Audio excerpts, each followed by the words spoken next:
Magandang umaga sa lahat. Kain tayo ng tinapay. Ang kakainin natin ngayon ay pandesal. Ayan. Malaki-laking pandesal. Parang walang laman naman sa loob. Wala talaga. Oh. Ayan. Tapos, oh. Tapos, pag may konting natirang chicken stick, ilagay natin. Pwede namang ulamin, pero ngayon gusto kong ipalaman dito. Tapos, ang ganda naman ng pagkaluto nitong aking sunny side ni. Hindi siya maayos na ano, pero okay lang. Tapos, hindi ko pala nilagyan. Dapat nilagyan ko ng konting ano dito. Meron kasi akong konting mayonnaise dito. Mayonnaise na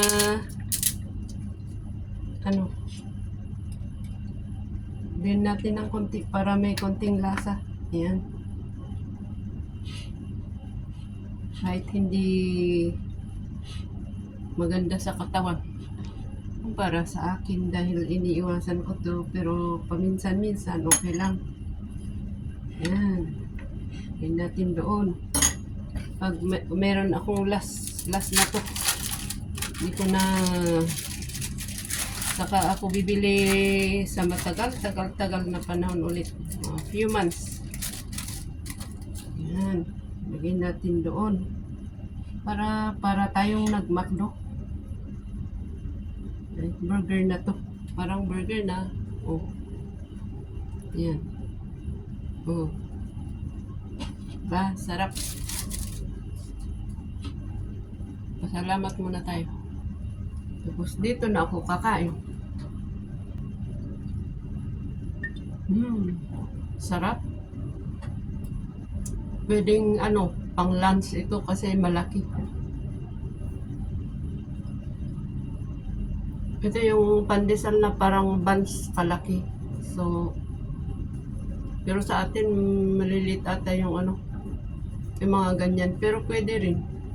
Siyempre liitan, lahatiin yung palaman. Tapos lagay sa Pero kung isa lang kainin, ilagay na lahat. So, maraming salamat. Bye-bye. Salamat sa pagkain. Salamat sa lahat sa inyo. Maraming salamat. Bye-bye. Bye-bye.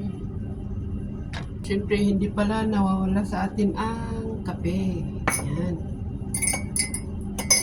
Ganda ng lamesa ko. Ito lababo. Ito, hugasan ng plato to. Pero, okay na sa akin. Ang halaga yung pagkain ko, hindi nawawala. Ayan. Thank you.